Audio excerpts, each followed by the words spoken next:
பிரிட்டனோட வெளியுறவு கொள்கையில ஒரு பெரிய மாற்றம் நடந்திருக்கு. ரஷ்யாவுக்கு எதிரா இப்போ அவங்க ஒரு புது ஆட்டத்தையே ஆரம்பிச்சிருக்காங்க.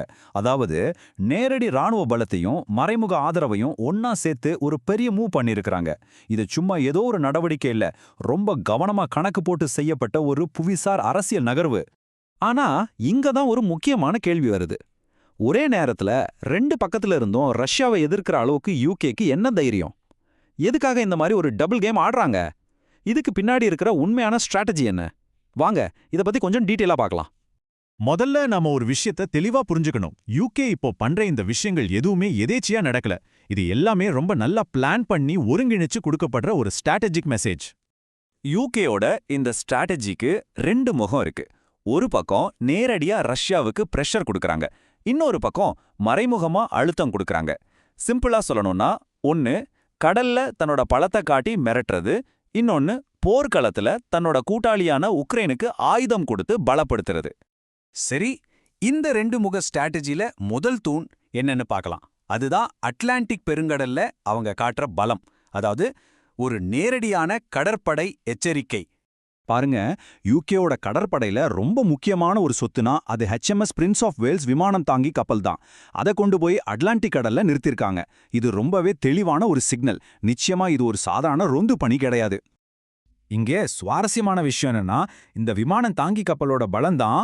இதுல பிரிட்டனோட super advanced F-35 fighter jets மட்டும் இல்ல, கூடவே அமெரிக்காவோட போர் விமானங்களும் இருக்கு. அதாவது நாங்க தனியா இல்ல, அமெரிக்காவும் எங்களோட சேர்ந்து தான் இந்த வேலையை பாக்குது அப்படின்னு ரஷ்யாவுக்கு ரொம்ப அழுத்தமா சொல்றாங்க. இதுக்கு யூகே சொல்ற அஃபிஷியல் ரீசன் என்ன தெரியுமா? அவங்க சொல்றாங்க, கடந்த 2 வருஷத்துல மட்டும் எங்களோட கடல் எல்லைக்கு பக்கத்துல ரஷ்ய கடற்படையோட நடமாட்டம் 30% அதிகரிச்சிருக்கு. அதுக்கு ஒரு நேரடி பதிலடி தான் இந்த நடவடிக்கை அப்படின்னு. ஒரு பக்கம் கடல்ல அவங்க கப்பலை நிறுத்தின அதே சூட்டோட சில மணி நேரத்திலேயே அவங்களோட ஸ்ட்ராட்டஜியோட 2வது துணியும் வெளியிட்டாங்க. இங்க தான் இந்த கேம் இன்னும் இன்ட்ரெஸ்டிங் ஆகுது. யுக்ரைனுக்கு ஒரு மெகா ராணுவ உதவி பேக்கேஜ். அதோட மதிப்பு எவ்வளோ தெரியுமா? 500 மில்லியன் பவுண்ட்ஸ். நினைச்சு பாருங்க, 500 மில்லியன் பவுண்ட்ஸ். இந்த ஒரு நம்பரே போதும் யூகே இந்த விஷயத்துல எவ்வளவு உறுதியா இருக்குன்னு காட்டுறதுக்கு.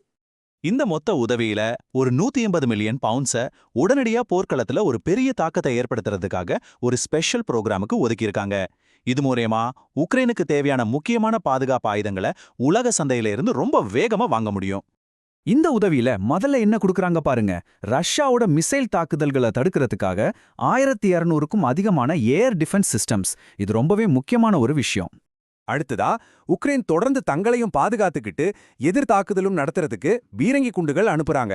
எவ்வளோன்னு பாருங்க, 2 லட்சம். இது சும்மா ஒரு சின்ன நம்பர் இல்ல, போற இன்னும் நீண்ட நாளைக்கு நடத்துறதுக்கான ஒரு பெரிய சப்ளை இது. யூகேயோட பாதுகாப்பு செயலாளர் என்ன சொல்றாருன்னா, புடினோட இந்த முழு படையெடுப்பு தொடங்கி 5 வருஷம் ஆக போகுது. இந்த நேரத்துல நாங்களும் எங்களோட கூட்டாளிகளும் யுக்ரைனுக்கு சப்போர்ட் பண்றதுல முன்னை விட ரொம்ப உறுதியா இருக்கும்னு சொல்றாரு. இதிலிருந்து என்ன தெரியுது? இது ஏதோ தற்காலிக உதவி இல்ல, இது ஒரு நீண்டகால கொள்கைன்னு தெளிவா சொல்றாங்க. சரி, இப்ப இந்த 2 விஷயத்தையும் ஒன்னா சேர்த்து பார்ப்போம். ஒரு பக்கம் கடல்ல பலத்தை காட்டுறது, இன்னொரு பக்கம் உக்ரைனுக்கு ஆயுதம் கொடுக்கிறது. இந்த 2 நடவடிக்கைகளையும் ஒரே நேரத்துல செய்யறதுக்கு பின்னாடி இருக்கிற அந்த பெரிய ஜியோபாலிட்டிக்கல் கணக்கு என்ன? இது தனித்தனி நடவடிக்கை கிடையாது. இது ரெண்டும் சேர்ந்து ரஷ்யாவை ஒரு இக்கட்டான சூழ்நிலையில மாட்டி விடுறதுக்காக பிளான் பண்ணப்பட்டிருக்கு. யோசிச்சு பாருங்க, ஒரு பக்கம் வட அட்லாண்டிக்ல நேரடியா ஒரு சவால், இன்னொரு பக்கம் அவங்க வீட்டு வாசல்லையே, அதாவது உக்ரைன்ல ஒரு பலமான எதிரியை உருவாக்கி விடுறது. இது மாஸ்கோவுக்கு ஒரு பெரிய தலைவலி. அப்போ இந்த ஒருங்கிணைந்த ஆக்ஷன் மூலமா யூகே என்னதான் சாதிக்க நினைக்குது? அவங்களோட இலக்குகள் ரொம்ப தெளிவா இருக்கு. முதல்ல வட அட்லாண்டிக்ல ரஷ்யாவோட ஆக்கிரமிப்பை தடுக்கணும். 2வது, நேட்டோவுக்கு நாங்க துணையா நிப்போன்னு ஒரு சிக்னல் கொடுக்கணும். 3வது, உக்ரைனை வச்சு ரஷ்யாவுக்கு பெரிய ராணுவ அரசியல் சேதாரத்தை உண்டாக்கணும். இந்த ஒவ்வொரு இலக்கும் மத்த இலக்குகளுக்கு வலு சேர்க்குது. சரி, யூகே அவங்க ஆட வேண்டிய ஆட்டத்தை ஆடிட்டாங்க. இப்போ இந்த பகுப்பாய்வோட கடைசி கட்டத்துக்கு வந்திருக்கோம். இப்போ உலகத்தோட கவனம் மொத்தம் ரஷ்யா மேலதான் இருக்கு. அவங்க என்ன செய்ய போறாங்க? இப்போ எல்லார் மனசுலயும் இருக்கிற கேள்வி இது ஒண்ணுதான்.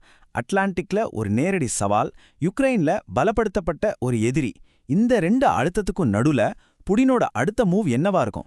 ரஷ்யா கொஞ்சம் பின்வாங்குமா, இல்ல இன்னும் ஆக்ரோஷமா பதிலடி கொடுக்குமா?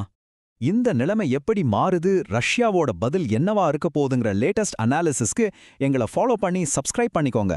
இந்த உலக அரசியல் செஸ் கேமோட ஒவ்வொரு நகரவையும் நாங்க உங்களுக்கு அப்டேட் பண்றோம்.